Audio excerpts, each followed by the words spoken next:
This WiLLcast is with Tyler and Josh, who are the co-founders of the Ledge Games, which is a charity event that you hear about on the WiLLcast from time to time. It's my favorite. It's Becca's my absolute favorite everything. It's a great event here in the Fond du Lac area. That's really, it's done and run for all the right reasons, as Josh and Tyler will touch on. It's a ton of fun. It supports a great cause, and it was just cool to hear about the origin story and some of the vision they have really for the future of the Ledge Games. It's a really genuine event too. I started competing and participating before I worked at Will. That's true. So I liked it before, and I actually marched up to Tyler one year and said, before I knew Tyler, and told him that I could get TV crews to show up to Ledge Games and all that. And so, we did. You did. Yeah, this year too. So nice. Keep an eye out. We have a reporter coming in the week of the Ledge Games, so he'll be doing a preview story. But so I can attest that it is an amazing event. It's got the coolest vibe, the coolest people, coolest events. You're throwing axes and hammers and kegs and all that, but it's raising money for really amazing causes. And I think the number of sponsors we have in the local manufacturing community and related industries, it's kind of a testament to what those two have created with a small army. Yes. Yeah. The volunteers and the businesses and, the money that's been raised locally. And as we touched on, it's not, not just huge companies. There's a lot of small businesses and medium businesses and organizations. And it's really a grassroots kind of team effort. Yeah, for sure. So they will talk about it, but there's still a few spots left to compete. We're always looking for more volunteers, sponsors, donations, you name it. We're here for it. So, well, cool. We'll enjoy this WiLLcast with Josh Michels and Tyler Oestreich, who are not only Will team members here at Wisconsin Lighting Lab, but also the co-founders of the Ledge Games. And we'll see you there in a couple weeks. Yep. So you guys co-founded the Ledge Games. What's the origin story of the Ledge Games? So, origin story is I lived in Colorado for 4 years, so like 2011 to 2015. Where in Colorado? I was in Boulder, and some people I worked with and friends kind of stumbled on this event that was held in Avon, so up in the mountains. And it was just kind of like a poor man's amateur lumberjack competition. And any excuse you can have to get up in the mountains, take and get up there in the fall and enjoy it. So we did that 1 year, stayed up there. It was a 2-day event, and had a ton of fun. So I started kind of getting the itch, taking notes. And it was pretty obvious that we were going to sign up and do it again the next year. So then, Josh came out. Yep, grew up with Josh. So I invited Josh out, and and he more or less got out there, and I was like, "Hey, take notes." So, when and if I do move back, we got to set one of these up because I think it'd be a ton of fun and kind of fits the geography and the kind of lifestyle around here too. So this is fast forwarding the conversation, but is the competition better in Fond du Lac at this point, like the amateur lumberjacks, or is it better in the mountains in Colorado? Better. The highest keg toss I've seen is in Colorado. Okay, it's thinner air, but big mountain men are real things. Okay. But I think, I think. I thought you were gonna say big mountain women, but I mean, people. But Josh has gone out there and you finished like top 5 in that competition. I think it was 7th. Is where it ended. You were up. winning But most of the time, and then dropped off for whatever reason the next day. So I would say it's similar. Similar. Okay. Yep. Gotcha. And how many years and that was, what was it called? Man of the Cliff. Man of the Cliff. Yep. How many years had they been doing Man of the Cliff before you guys did it the first time? It started in Red Cliff, Colorado, and I think the first year I did it was like the 7th or 8th year that they did it. Okay. Yep. Because I think this is year 12 for so them. They're still doing but they skipped it at least twice during COVID. So. Gotcha. Yep. Cool. So you guys went out there, you did it a couple times, you thought that similar people back here that might be interested in something like that. And I guess what type of equipment is involved? Because you need the space. You certainly need the volunteers. There's a great cause that it benefits, but there's a lot of equipment involved to even do an amateur lumberjack competition. What's involved, Josh? I know you do a lot of that. Yeah, side of it took a little bit of eBay searching for old kegs, vintage kegs, and then just brainstorming equipment design, but then finding the right logs and equipment for the caber toss. And well, we drove back from Colorado, that 16-hour drive, and more or less penciled all the equipment and stuff like that out on that drive. So I don't know, it was like 16 hours of planning essentially. Axes, kigs, targets, recurve bows, arrows, sledgehammers, hammers. Yep, and every year is a new toe guards. Equipment challenge. Yep. And like axe targets is tricky, finding logs large enough and ones that stick well, or the axes stick well. Is a challenge, and then just upgrading the design year after year on certain things, just so it goes more smoothly. It's more competitor friendly.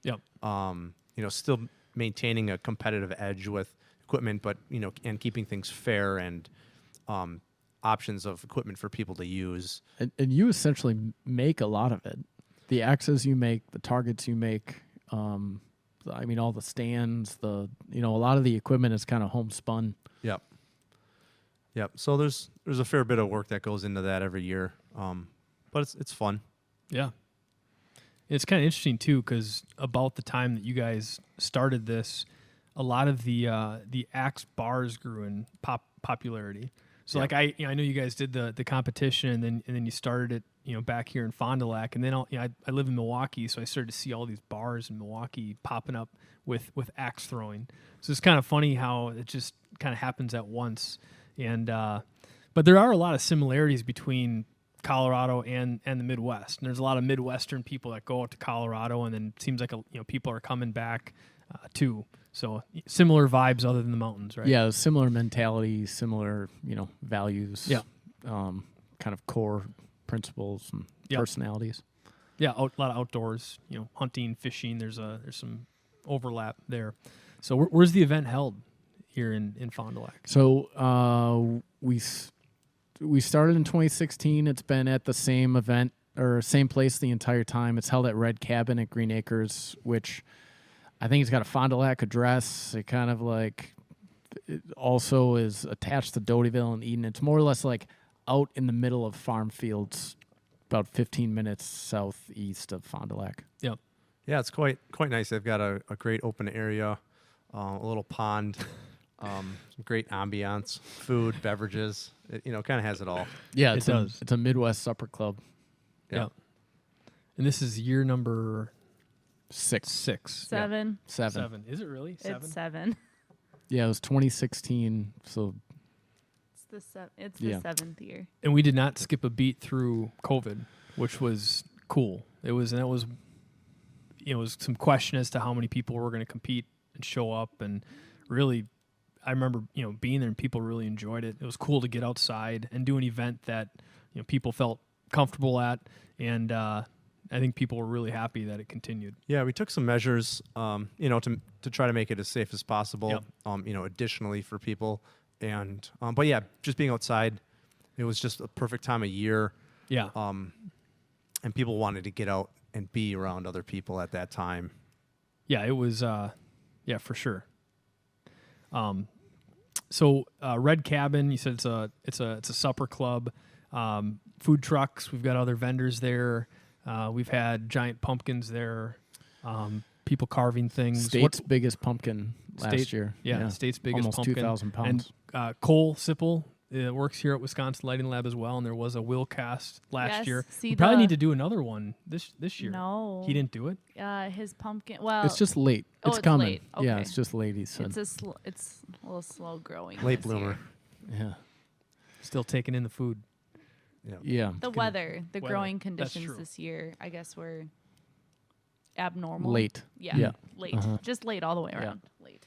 So 7th year, the money made goes to support Moraine Park, other causes related to engineering, manufacturing, technology, the trades.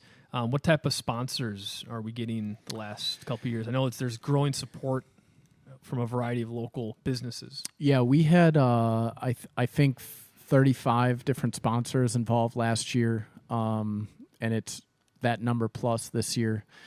What we've kind of come to realize, or I don't know, kind of come to build it into is there's a lot of local manufacturing companies, a lot of smaller companies that construction businesses that often are just kind of, you know, behind the scenes, kind of making things operate in the local economy that a lot of people don't know about.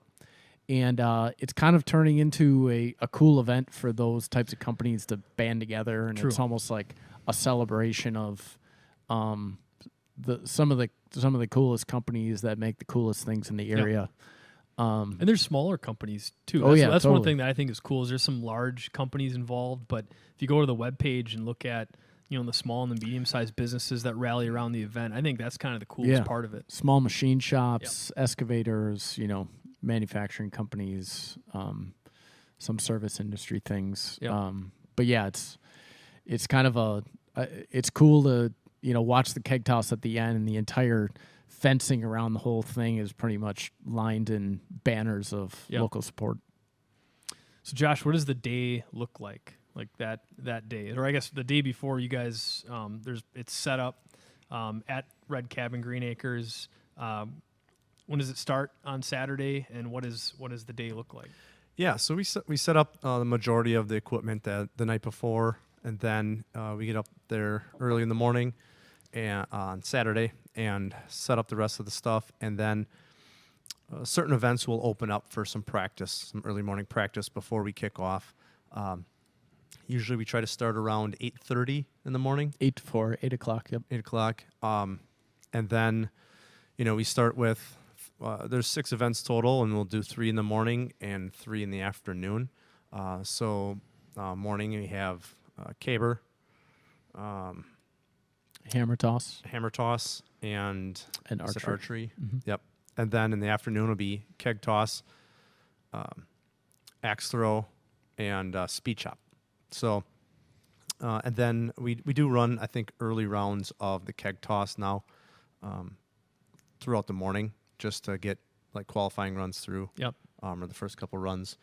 And then when we have an intermission, like switchover, around lunchtime, we do an apple shoot, like the William Tell apple shoot. So the community members, spectators that come, and participants, they can pay $1 for an arrow and try to shoot the arrow off while William Tell, our Bambi deer statue.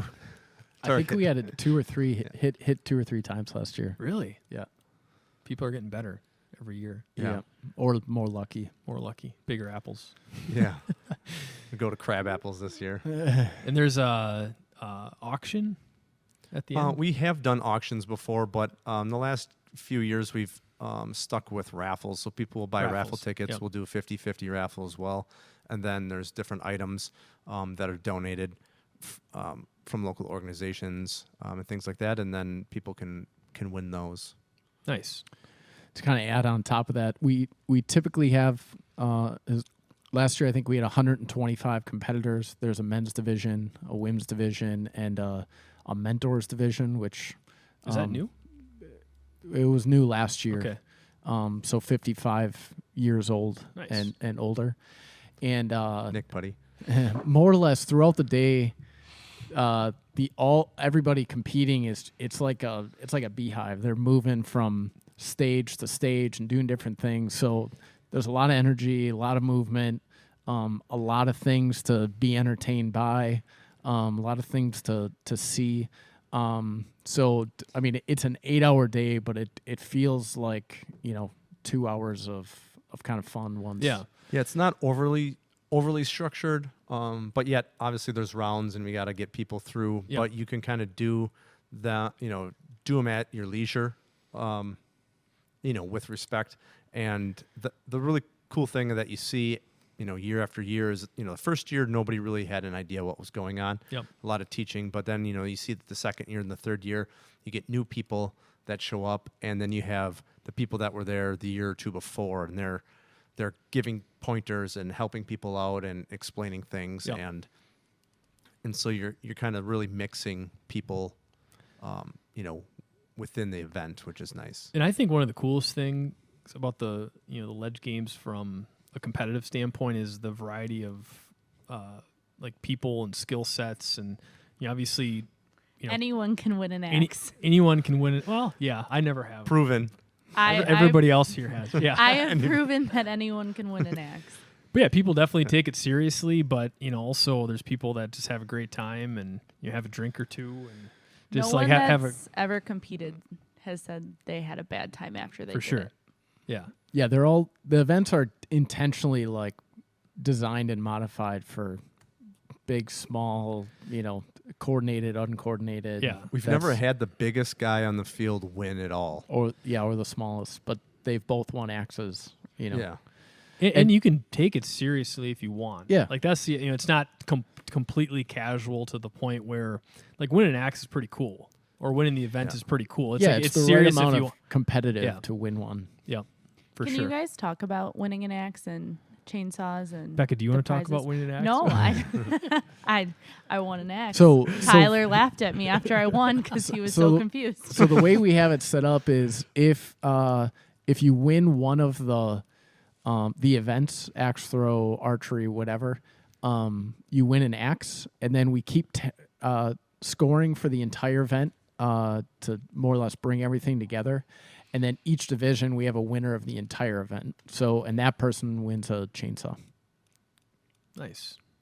And there's typically like 3 rounds. So everybody competes in the first round of the axe throw, and then the top half moves to the second round, and then the top 10 move to the third round, and then we have a final and give away an axe, and everybody kind of congregates around and hoots and hollers and cheers and all that good stuff. So I hate to even bring this up, but there's been pretty good weather every single year. There was one year where it was really cold, I believe. Yep. It started cold for sure. And then we ended up in the pond. Was it that year? Yeah. Yeah, that was the year. Yep. That was All right. extra cold. We picked the coldest year to go for a swim in the pond. But generally speaking, this time of year in Wisconsin is a great time of year to be out doing stuff outside. Not because you guys have moved the date around a little bit. It used to be earlier and then later. We and then started early September and then moved it. That year was 2 weeks later, so that was mid-October. Yeah. And that was a little cold, so we've moved it back forward to the last Saturday in September. Write it down until the end of time, mark your calendar type of thing, and we had really good weather. Yeah, usually, it's going to be jeans and a Yeah. flannel and an extra jacket in the morning, and then it ends up with short shorts and T-shirt in the afternoon. This has happened. That's not for everyone. That's just for Josh.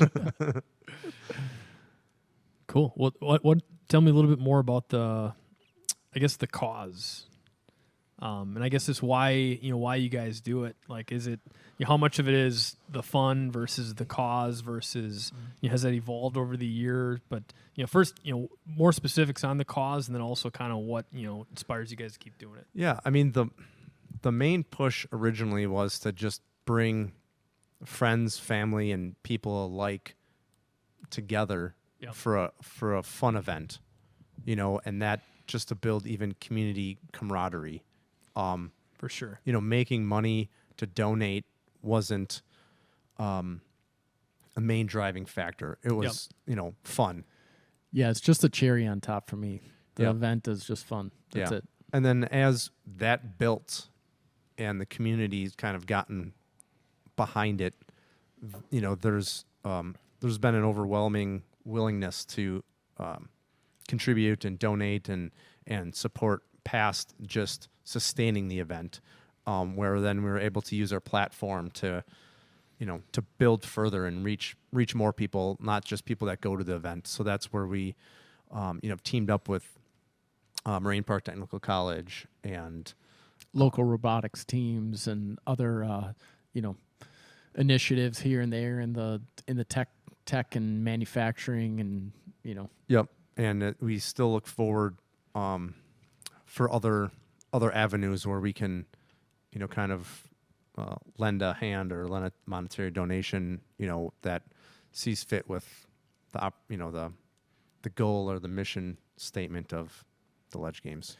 And on the sponsor side, there's exposure to the stuff you do, but there's also kind of building, a networking opportunity. We've gotten connected to vendors through Ledge Games and Vision Greater Fond du Lac, etc. So there's like some cool kind of benefits, almost unintended consequences as well on both that side from the sponsorship and just like fun and supporting, what a lot of the area does really well.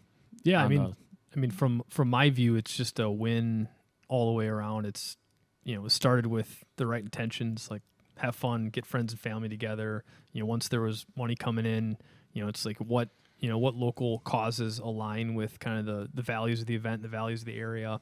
And then the networking side of things, like you said, that's just kind of happened organically. But it's been huge for, Wisconsin Lighting Lab.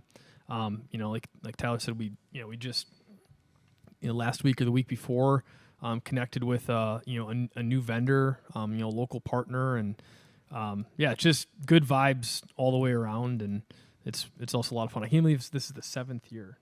That's wild. So I just checked. Are you sure it's not 6? No, I counted on my fingers and everything. Did you 7? Okay. I didn't even have to go to toes. So Ledge Games has donated $44,500 or 78 scholarships. Wow.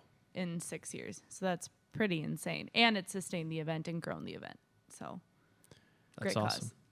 So what does it look like 5 years from now and 10 years from now? I think there's many ideas that get thrown around. It's kind of a function of available time. Yep. And Josh isn't helping out with that, with buying houses and things like that. Life gets busy as well. But we've kicked around the ideas of doing a kids competition. I mean, it's like it is a family-friendly event. We've got a whole area set aside for kids throwing foam axes and shooting, window arrows and things like that. That's kind of cool. We've got some ideas for like side competitions of like a 2-man crosscut where spectators can join in the fun.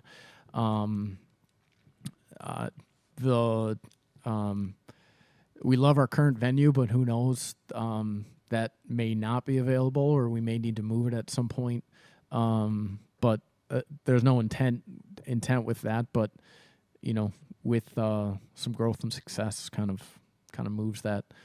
And then I think just continued expansion of that idea of it being a local celebration of kind of the unsung business heroes in the area is something that, I don't know, resonates with me. I get a kick out of that, seeing the logos and the companies that nobody knows about. Yeah, the tricky thing For with sure. like looking into the future and growth potentially and stuff like that. I know. So the event in Colorado is a 2-day event, and that can seem long sometimes. And we really designed it around a 1-day event, and we've kind of got it figured out with how many people we can run through, and we could always run through more people in the event and compete, but then it cuts down on people moving on to the second round and third round, and then it's just a little too rushed. It's not just as leisurely and enjoyable. I think at least that's the first thought process. So we want to make sure that people that are competing are having fun and are getting their enjoyment out of it, getting the most out of it. Still appealing to a variety of people. Yep. For sure. And but there's a lot of different ideas floating around with maybe we could change out one of the events to something else in a couple of years. Josh wants to bring the pond into the mix somehow. Log We haven't figured rolling. that out. No, log rolling is is probably too dangerous for our insurance policy. But there's other events that we could spear throw if we wanted to really turn that into something. Pulp toss is one event. I thought like hand fire starting. Who can start a fire the fastest? I'll stop competing.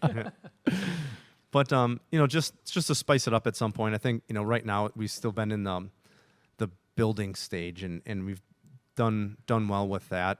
Really comfortable with the events that we're running. But we don't want to make too many drastic changes when people are still understanding what to do. It's working. It's working well Yeah, overall. and I think right now we just a lot of the enhancements are kind of behind the scenes to make it less work to operate it, which keeps it exciting for the people operating it. So I feel like this year we've made a lot of strides in okay, park the trailer at the end of the year, open the door and run it again. It's not obviously not that simple, but that's a lot of the enhancements that go into it now is just making it more streamlined and easier to continue to want to do.